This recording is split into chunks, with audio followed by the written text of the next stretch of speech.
C'est vrai que c'était long. Après, on a compris pourquoi cette longueur. Parce que bon, c'est vrai qu'ils ont été très minutieux. Ils ont cherché partout, visionné beaucoup de choses. C'est vrai qu'ils ne voulaient pas bâcler l'affaire. Et il est vrai qu'entre la France et l'Angleterre, c'est vrai que c'est beaucoup différent. Même au niveau pénal, c'est vrai qu'il y a beaucoup de choses qui changent. Arrangé, oui, parce que bon, au niveau pénal pour eux. Après, au niveau pour nous, déplacements, c'est vrai que c'était difficile. Bon, on a été pris en charge, mais c'était difficile parce que c'est des heures de train, pour moi après des heures de voiture, décalage horaire, il y a beaucoup de choses. Ça aurait été en France, ça aurait été moins loin, moins pénible, quoi, à dire. J'aurais pas de la haine, mais vraiment de la colère. Mais moi, j'avais de la colère intérieure, j'essayais pas de trop la montrer. À un moment donné, j'ai même demandé gentiment, soufflé à l'oreille à l'ambassade, j'ai laissé moi 3 minutes avec eux, je vous allez voir, le problème va être vite réglé. On m'a dit, calmez-vous, monsieur Lyonnais, donc je me suis calmé. Après, c'est vrai, me retrouver nez à nez avec les bourreaux et les assassins de ma fille, ça a été plus que terrible. Pour moi, ils étaient tous les deux, hein. Même si la justice aurait tranché autrement, pour moi, tous les deux étaient coupables. Monsieur était surpris en train de feu et dire que ma fille c'est un mouton à un pompier, c'est pareil, c'est des choses qu'on va pas oublier tout de suite non plus, hein. Et même les pompiers, je pense qu'ils vont pas l'oublier non plus, hein.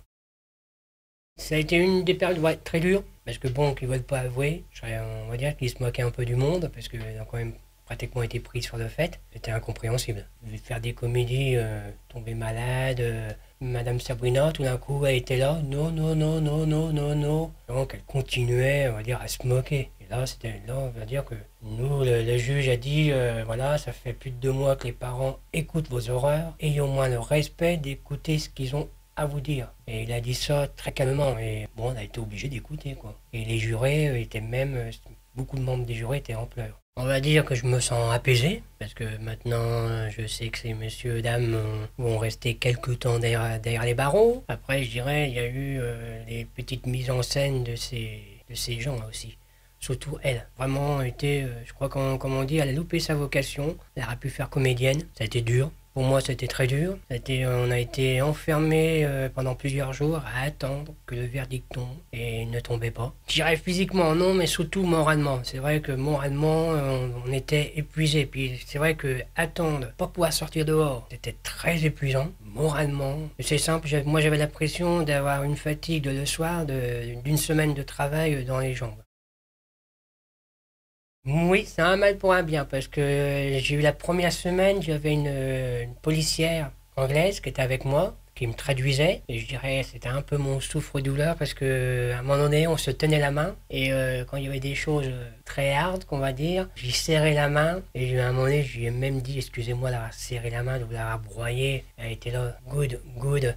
Elle a été, je dirais comme je dis, c'était mon petit garde du corps et mon remonte morale. Et après, j'ai eu d'autres personnes, mais il est vrai que des fois, ils ne disaient pas tout. Moi, je sais qu'à la policière, les premiers jours, à un moment donné, je l'ai même remercié de ne pas m'avoir tout dit. Parce que simplement avec les photos, je comprenais. J'avais pas besoin qu'on me fasse des paroles et des discours. Disons qu'on a été obligé pour les obsèques déjà d'attendre. Tout début, quand c'est arrivé, on ne savait pas le pourquoi. Et puis, quelques semaines vraiment avant le procès, on nous a expliqué une chose. C'est-à-dire qu'on avait retiré des côtes fracturées de ma fille. Ma fille était dans un endroit, les côtes étaient dans un autre. Et il fallait que le spécialiste passe pour le procès. Et après, remettait les côtes avec ma fille. Et on va dire c'est ça la longueur qui a été. Et après, avec la maman, on a décidé d'attendre le verdict. On a dit ça aurait fait un peu bizarre qu'on enterre notre fille pendant le procès. On a dit bon, on va attendre la fin du procès. C'est vrai que ça a été long, mais bon, maintenant voilà, elle va être enterrée, elle va reposer vraiment en paix, quoi. Ah bah moi, pour moi, c'est la même pour les deux. On va dire la plus longue, perpète. Malheureusement, il n'y a plus la peine de mort. Mais bon, voilà, donc pour moi, c'est perpète pour.